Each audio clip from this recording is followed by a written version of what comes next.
श्री स्वामी समर्थ. जीवनात जेव्हा अंधार वाटतो तेव्हा स्वामी समर्थ प्रकाश देतात.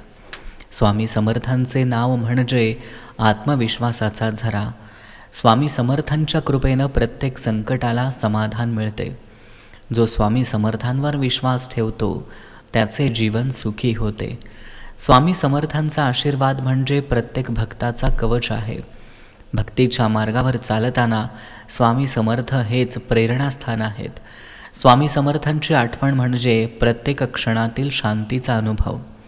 स्वामी समर्थांचे विचार आपल्याला संकटामध्ये स्थिर राहून श्रद्धा आणि धैर्यानं मार्गक्रमण करायला शिकवतात. स्वामी समर्थांच्या प्रेरणेतून मन शांत, बुद्धी स्थिर आणि आत्मा समाधानी राहतो. जीवनातील अडचणींना सामोरं जाण्याची ताकद स्वामी समर्थांच्या विचारांमुळे मिळते. स्वामी समर्थांचे उपदेश आत्मविश्वास वाढवतात आणि मनाला सकारात्मकतेची दिशा देतात. श्री स्वामी समर्थ.